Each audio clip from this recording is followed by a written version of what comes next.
Bonjour tout le monde, c'est Maud, on se retrouve pour un nouveau book haul, le book haul de juillet et d'août.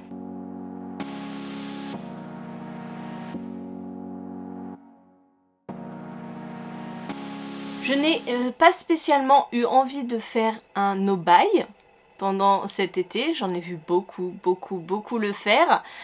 Moi je n'ai pas voulu en faire et pourtant, vous le verrez, je n'ai acheté aucun livre.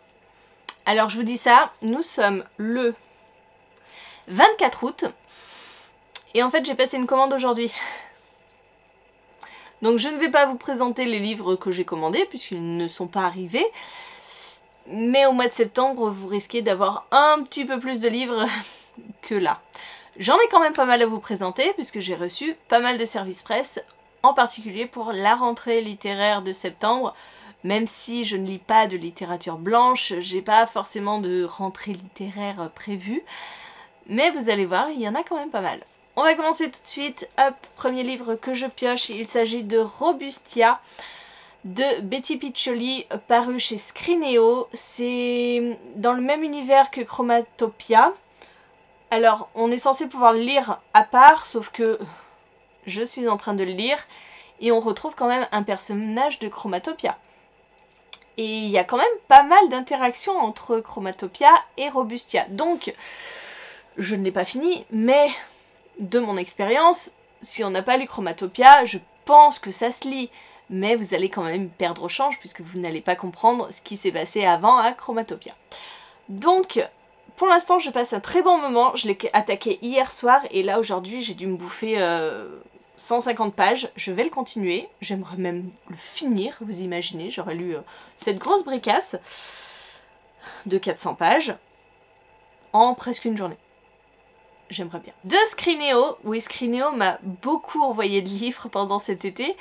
J'ai reçu Affaires étranges de Jocelyn F. Keller, donc 17 histoires authentiques, paranormales, ufologie, mystère. Donc chez Scrinéo, je vous l'ai dit, si j'ai bien compris, puisque j'ai fait des petites recherches à la suite d'un message que m'a envoyé une personne sur Instagram en me disant « Mais c'est bizarre, j'ai ce livre déjà depuis pas mal de temps ». Donc si j'ai bien compris, ce livre a déjà été édité en 2018. Je pense que je suis bonne dans les dates, mais c'est pas sûr. Et en fait, on est sur une édition actualisée. C'est-à-dire que l'auteur a mis à jour les infos qu'il avait sur ces histoires extraordinaires. Peut-être qu'on a résolu certaines enquêtes, je ne sais pas. Je suis en train de le lire avec mon magnifique marque-page que j'ai fait avec Julia. Voilà. Serre d'aigle forever. Je suis en train de le lire, c'est une lecture que je fais de temps en temps, voilà, je lis une histoire par une histoire, j'évite le soir parce que je flippe, oui je flippe. J'ai voulu lire une histoire à un moment dans mon lit avec la fenêtre grande ouverte pour laisser rentrer la fraîcheur, et ça parlait d'extraterrestres et là j'avais l'impression d'être observée de dehors. Non mais... ne cherchez pas. Bref, pour l'instant, je passe un très bon moment avec ce roman, même si je vous avoue qu'il me fait fortement penser à l'émission Mystère. Je vous en avais parlé sur Instagram quand je lisais ça. Je ne sais pas si vous vous souvenez de cette émission Mystère qui a diffusé 92-93, j'étais petite, et qui m'a fait flipper.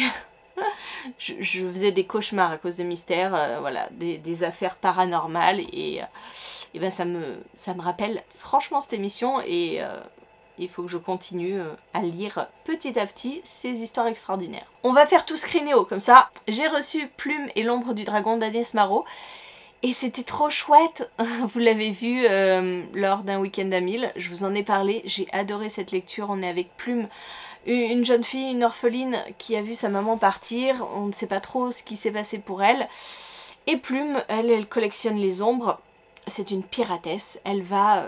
extirper les ombres de leurs propriétaires et normalement les revendre au marché noir. Sauf que ben, Plume a un problème, elle s'attache énormément aux ombres et comme c'est une petite fille solitaire, et ben les ombres deviennent ses amies et elle va se mettre à la recherche de l'ombre du dragon, le dernier dragon, parce que c'est une denrée rare cette ombre, et elle va en apprendre beaucoup plus sur ce qui s'est passé pour sa maman. Et c'était trop bien. J'ai reçu aussi Hybride, le tome 1, La levée du voile de Gwendoline Vervel chez Scrinéo. avec cette sublime couverture. Je l'adore, je la trouve magnifique. J'ai pris une photo, je l'ai mise sur Instagram. Je trouve cette couverture mais splendide. La photo que j'ai faite, j'en suis pas peu fière, je suis contente. Elle s'inscrit dans la nature et magnifique. L'histoire quant à elle m'a beaucoup moins plu. On est dans de la low fantasy avec une jeune fille qui a été exilée pendant 10 ans loin de sa famille. Elle va revenir chez elle après 10 ans d'absence et découvrir qu'elle est une elfide, donc une descendante des druides et des elfes. Et elle va en apprendre un petit peu plus sur sa famille, sur ce qui se passe et commencer son apprentissage. Et enfin, le dernier screenio que je n'ai absolument pas commencé et pourtant c'est celui qui me fait, je pense, le plus envie. Le nouveau Aurélie Wellenstein. Avec l'épée, la famine et la peste, le tome 1, on va être sur un diptyque de fantasy. Et ça va envoyer du lourd, j'en suis sûre. Je me le fais juste après, quand j'aurai fini les autres livres que j'ai en cours. Parce que celui-ci, il sort le 29 septembre, mais je veux le lire absolument. Voilà, il passe dans mes priorités. J'adore Aurélie Wellenstein, donc il faut que je le lise. Rapidos. J'ai reçu de la part de l'Archipel le Cercle de Pierre de M.W. Craven. C'est une enquête de Washington Post, la première de la série. Et j'ai passé un agréable moment avec ce roman qui vous emmène dans une Angleterre, dans la région la moins peuplée de l'Angleterre, au milieu de cercles de pierre et d'un immolateur qui brûle ses victimes au milieu de ces cercles de pierre.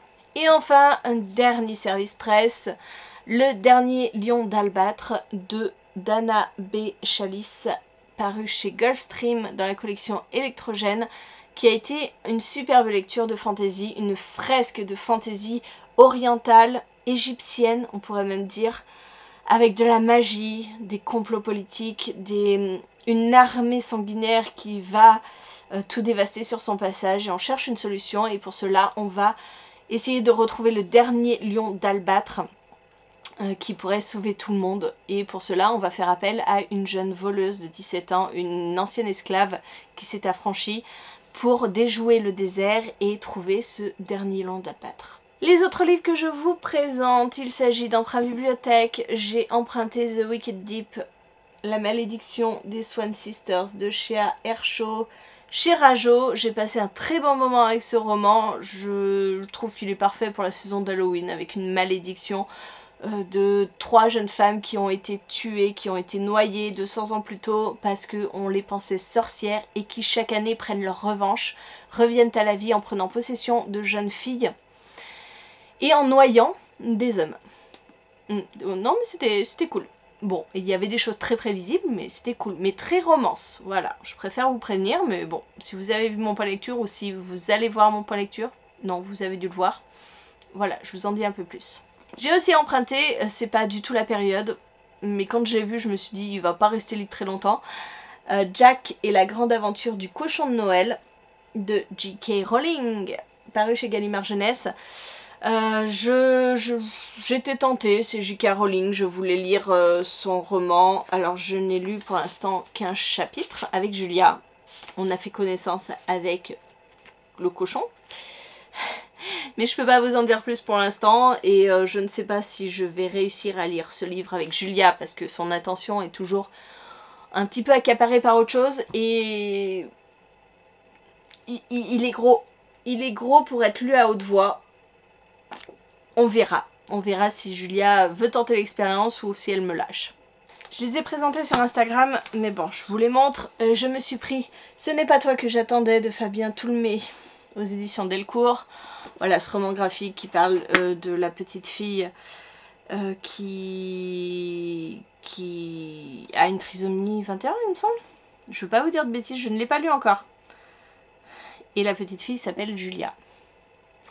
Donc j'espère que ce livre ne va pas me crever le cœur, mais voilà, je l'ai pris. J'ai aussi pris le premier tome de Nin, La ligne noire de Darlo Pilet chez...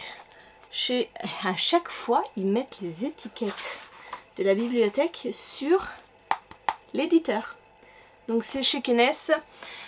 Il y avait le tome 3, 4 aussi, sauf que il n'y avait pas le 2. Donc c'est ballot. J'ai pris que le 1. Et enfin... Non, si, enfin, oui, non. J'ai aussi pris La Brigade des Cauchemars, le tome 5, Léonard, de Franck Tillier, Yogui Dumont Drac, chez Jungle Frisson. J'ai lu les 4 premiers grâce à la bibliothèque, et ben il me manquait ce 5e, donc je suis contente de pouvoir le finir. Et enfin, j'ai pris Bergère Guerrière. Là je vous présente le 2, bien sûr ce n'est pas dans l'ordre. Bergère Guerrière, le tome 1, donc de Jonathan Garnier, Amélie Fléchet. L'étiquette. Glénat. Voilà, c'est chez Glénat, donc tome 1, tome 2, tome 3.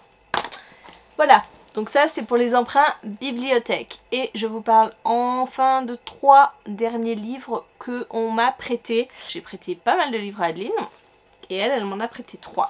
Elle m'a prêté La Petite Boulangerie du Bout du Monde de Jenny Colgan chez Pocket. Une saison à La Petite Boulangerie. Et enfin Noël à La Petite Boulangerie. Alors à la base j'avais dit donne-moi le premier tome. Elle m'a rapporté les 3. Je pense qu'on s'est pas compris sur ce coup là, mais bon. C'est pas grave, c'était juste pour pas lui prendre ses livres trop longtemps. Hein, parce que clairement du contemporain... c'est pas les livres vers lesquels je vais me tourner tout de suite. Donc à voir. Surtout que là, Noël déjà, c'est plus pour Noël. Je suis pas trop livre de Noël moi. Bref, avec le cochon Noël là, je suis garnie. Bref voilà, j'ai ces 3 livres et on verra bien quand je les lis. Voilà, ce bouquin est terminé. Je vous dis, j'avais rien acheté jusqu'à aujourd'hui. J'ai fait une commande, je me suis commandé 5 livres, sachant que 3 vont m'arriver là dans les prochains jours. Un était une précommande au 15 septembre. Si vous savez ce qui sort le 15 septembre, vous devez deviner. Et j'ai commandé le roman d'une copine et qui est disponible sous 2 à 3 semaines. Donc voilà, il m'arrivera plus tard, plus vers fin septembre. Et sinon j'ai participé cet été à 2 campagnes Ulule, la campagne Ulule du Plib et la campagne Ulule de Paul Clément. Et c'est tout, voilà. J'ai gardé mes sous un petit peu quand même. Bon, n'hésitez pas à me dire en commentaire si vous aussi vous avez été hyper raisonnable pour cet été ou pas du tout. Vous avez eu le droit de craquer. Mais c'est vrai que les sorties sont quand même moindres en été, donc... c'est pour ça que je m'étais mis dans l'optique de faire mon challenge, je me débarrasse de mes sagas, je me débarrasse de mes services presse pour réattaquer une nouvelle année comme il faut. Et en fait, j'ai lu pas mal de services presse, j'ai lu 4 sagas, fin de saga, et c'est tout. Hein, les autres fins de saga attendront un prochain challenge. Bon, j'en ai terminé avec cette vidéo, merci de l'avoir regardée jusqu'au bout. N'hésitez pas à me dire, vous, en commentaire, votre craquage ou votre sagesse. Et moi en attendant, je vous fais des gros bisous, je vous souhaite une très bonne journée, de très bonnes lectures et je vous dis à très bientôt pour une nouvelle vidéo. Ah, et puis là, on fête les 7 ans de la chaîne, ça y est. J'avais commencé en août, fin août 2015 et nous sommes fin août 2022. Ça fait 7 ans sur YouTube. Ça passe.